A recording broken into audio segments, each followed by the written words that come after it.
So, hello and welcome to the 1% podcast. Today you have me. Now, normally each week I bring on clients, current and alumni to discuss their experience working with me within my coaching programs at the 1%, to discuss their journey experience going from struggling, burnt out to thriving by all accounts. And those stories are incredibly powerful, not only to be totally transparent for my business and my marketing, but equally as inspiration, and also to show gents out there that are listening that actually it's more than possible for us to take ownership of ourselves, our situation within life, make powerful changes that last. Having said that, I think it's also helpful to understand some of the dynamics and pieces and protocols that actually go into making the requisite changes that we want. Because it's all well and good to hear an experience and a journey of somebody's. It's like, that's great. Well, how did that happen? And what are the practicalities and the tactics and the actual nitty gritty of how we achieve that? And so these podcasts, the Talking Heads with me, are going to be a little mini series interspersed with the clients and the two-way podcast that I do to be able to discuss that. And this first one is titled The Real Reason You Don't Have Discipline. And why am I doing this about discipline? Well, it's a common thing that comes up with lots of the clients that I work with. Often guys will say, I want to be disciplined, I want to build discipline. And probably one of the most common things that I hear from all of the gents that I work with is, I know what I need to do, but I just don't do it. So what's going on there, and how do we correct that, and how do we build discipline? Well, firstly, I think we need to establish what is discipline. Now, I'm sure other people have got different definitions. For me, it's a really simple one. Making a commitment and keeping it. It's as simple as that. Now, if your life is full of commitments at all levels, micro and macro, that you make and keep, both to yourself and others, in my experience, you feel good, you operate well, your confidence is good, and you have high self-esteem. The issue comes when we are making large amounts of commitments, often to ourselves internally, that we don't keep. And that phrase, I know what I need to do, I just don't do it. The subtext inherent in that is, I am making commitments to myself. I've got a version or a vision of myself which has inputs that I'm not keeping. So ultimately, your day, your week is full of commitments to yourself that you don't keep. Now, when that happens in life, it doesn't sound that bad, but actually it's pretty insidious, because internally you're telling yourself you don't practice what you preach, you don't do what you say. And in my experience, I'll see and speak to some very confident guys. You look at them on LinkedIn, very well respected in the peer network, and outwardly looking in, all the friends go, yeah, they're perfect, they're smashing it, life's great. But my clients that I speak to, I don't feel good. The phrase I say a lot is that, oh, it's all great on paper, but. So what's going on there? There's a multitude of factors, of course. One of the big ones, in my experience, is what I just said there. It's those commitments to yourself that you don't keep. And when life's full of those, trickling over day to day, week to week, that can become insidious. It's like Chinese water torture to your self-esteem, because you're repeatedly telling yourself internally you don't do what you say. You don't practice what you preach. Ultimately, that you're full of shit. And that is a rocky foundation to start from. Now, what is discipline? Discipline is the converse of that. It's making commitments both to oneself and to others that are kept on repeat. So the problem is when we make those commitments and we don't keep them. And one of the other weird dichotomies I hear a lot with a lot of the guys that I work with, because they're quite successful in, say, the work domain, but elsewhere things are struggling, not as healthy as they'd like to be, not as present as they'd like to be, energy levels aren't great, and ultimately not as happy and as content. But again, outwardly looking in, it's all great and career's booming, right? So it's like, well, why is it that I feel like I'm disciplined in work and business, but I'm not disciplined with myself? Why can I apply discipline in one area of my life, but not others? I make commitments at work that I keep, mostly, although sometimes that's also an issue. And I've got standards there, but for myself, they seem to fall, be that for my health, be that for my kids, be that for my missus, be that for just generally how I take care of myself. So why is it that I can apply it there? Maybe I'm lazy, maybe I just can't be disciplined. And the thing for me is, it's not that someone can't build discipline or they're not a quote unquote disciplined person. It's more they haven't inquired deep enough to establish why they aren't being quote unquote disciplined in the first place.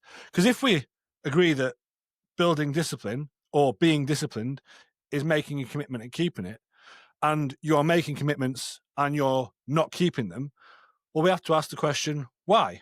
And this is where it usually stops when someone's on their own, because that level of inquiry doesn't go any deeper. And so for me, as a coach, and generally, if you've shown yourself in some areas that you can be quote unquote disciplined, you make commitments and keep them, but you're making commitments and not keeping in other areas, we need to establish why. But we don't usually ask the why. We ask it once and stop. So let me play out an example. And inherent in this example, we'll start to highlight why, A, there's a multitude of things going on, B, what's going on with a lack of discipline, how you start to build discipline, and why it's so important to get to the actual root of what's going on versus stopping at the surface level. So it's an example around exercise. Now, there's lots going on and lots more going on than just exercise, but it'll give us quite a nice, simple, easy to understand example of what I'm talking about, where the discipline lacks, how you change it, and how you implement discipline moving forward. So let's just roll with it.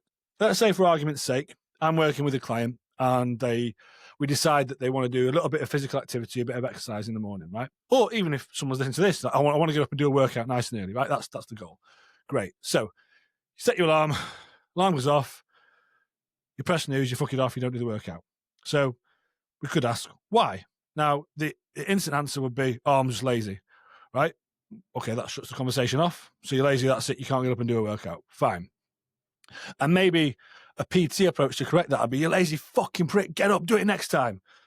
And that extra accountability, that shouting at yourself, that berating oneself or having an external person to berate you will get you up and make you do it. But have we addressed or really got to the root of why you might have been lazy, and I'm using inverted commas for anyone listening, in the first place? And I would argue, no, we haven't. And that's that deeper level inquiry. So why are we unable to be disciplined on one day and you were disciplined the next? So we think, well, discipline is just being shouted at or shouting at myself, and that will make me do things. And it's like grinding it out. I don't think that's particularly sustainable because we haven't addressed the root cause of what's going on. So same scenario plays out again. You don't get up, you don't do the workout. We ask why. I'm lazy. No, not good enough. Why? Well, actually, I was knackered. Okay, you were tired. We could shout at you again and say, don't be tired, crack on. Why were you tired? I was up until midnight.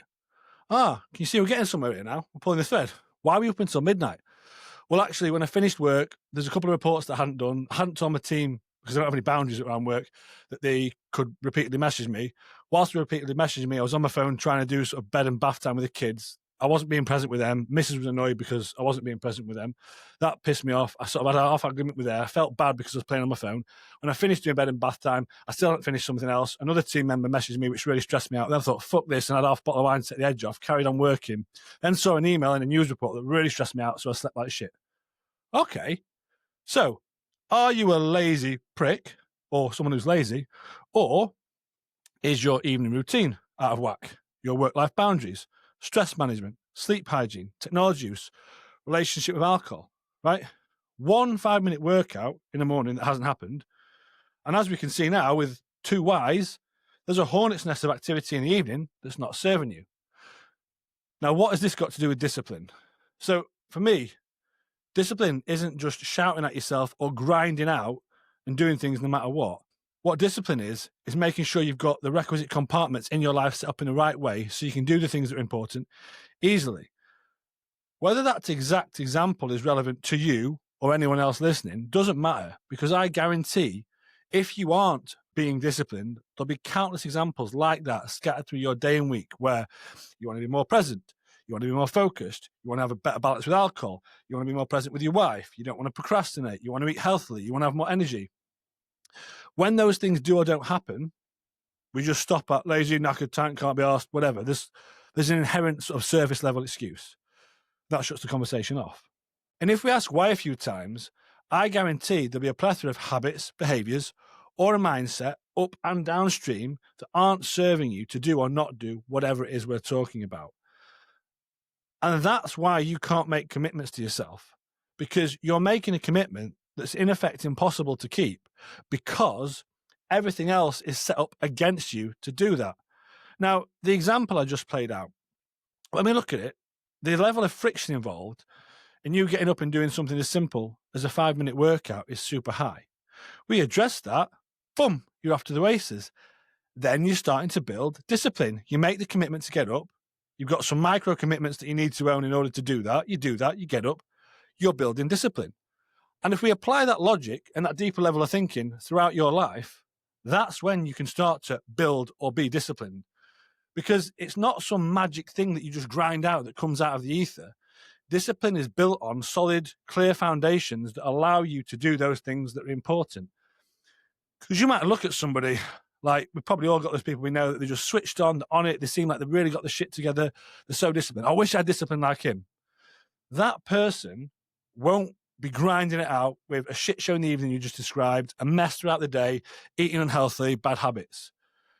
They will be owning those inherent things they need to do in order to do the other things that are important. And because once we start to own those, we can make commitments to ourselves that we keep. That is being disciplined and building discipline. Now, life isn't going to be perfect all the time. That's not how it works. Sometimes things will fall over, they will drop off. So the example that I gave in the evening, sometimes for whatever reason, even if you know you need to do those things, it doesn't happen because kids get sick. You do have to work late because work-life business. Well, you've done it several times on repeat when it's been easy because you've had your shit together. The time when life gives you the finger or kicks you in the face, you've got the headspace and resilience because you're used to asking the whys and working out what's happened to then deploy a different approach the following day. And so discipline isn't just grinding out and doing something no matter what. It's being able to stop and take stock and go, well, I've committed to doing this. And what I've committed to do, the exact specifics aren't possible because of X, Y, Z the previous evening or whatever. Therefore nothing. No, the disciplined approach is going, well, what can I do instead that honors that commitment? And that's where consistent long-term discipline really comes from. It's not some magic. We need to look inherently at what's not working in the first place. And if we were to loop all the way back, I know what I need to do, I just don't do it. Well, yeah, you know you need to get up and do a workout. The reason you don't do it isn't because you're lazy. It's because everything else that feeds into that is a complete fucking mess. We address those things, you can then do that thing that's important. Now, again, that's one example around exercise, but can you now see how that becomes incredibly holistic? It's not the fact that you can't really do the exercise or even get up. It's the fact that you're even in such a mess that you're too knackered to do that. And that's a fair thing. Once we address that, off to the races, you're building your discipline. And fundamentally, that's how you build discipline. And so anyone has got the ability to be disciplined. But if your life's a mess all over the place, you're going to really, really struggle to build discipline. Now, the beauty and power of a coaching program, of course, is that we can help you shine a light on that. Part of how I work, there's one work stream, which is good habits, good behaviors, exercise, what you put in your mouth, how you set boundaries, how you talk to your wife, your kids, how you think about life, building a positive mindset, all those good things. They're very tactical behavioral elements that we need to do. But then on the flip side, there's also a work stream to look at why those things aren't happening in the first place. And for me, arguably, that's the most important. And that's what stems to building discipline, because we can try and brute force some of those things over the top. But if we don't look at the inherent issues that are causing those in the first place, you're left spinning your wheels. And this is why you have these ups and downs. And sometimes you can be good and sometimes you're not, and you're back to square one, because we don't really get to the deeper level of why something isn't happening. And that could be practical, behavioral, or a mindset. Once we address that and give you action to take to understand it, to move forward, then you build long-term, lifelong, inherent discipline, because we've addressed the fundamental issues that were keeping you stuck in the first place, understood those, and then give tools on the top. Now, of course, what I do in a coaching process can help facilitate that, and I've got a whole program and programs built around how we do that. But you can do it for yourself. If you're saying to yourself on repeat, I know what I need to do, I just don't do it, you're going through the motions, that feedback loop, what I would say to you is that what you're demonstrating currently is a lack of discipline. But you're not going to pull discipline out of thin air. What you need to do is ask yourself, why aren't you being disciplined? And there'll be countless examples scattered through your day and week where you're attempting to do something and it's not happening. And if you do some deeper root cause analysis, which you do at work, on yourself, you'll be able to establish that. And that's where the real power is. That's how you build discipline. And that's how you get long-term, lifelong, lasting change and thrive. So I hope that's been helpful, guys. If you've got any questions about that, want to pick my brains, reach out in the comments or the DMs. Equally, if you're interested in having a chat about how I could help more practically and more specifically within my programs, again, drop me a note in the comments and DMs. Next week, we're going to have another client alumni on to discuss their experience, but I hope that's been helpful. And for me, just remembering anyone can be disciplined. We've all got the ability to have discipline and build discipline in our lives. You've just got to take a deeper look as to why. We do that, address that, you're off to the races. Boom. Have a great week.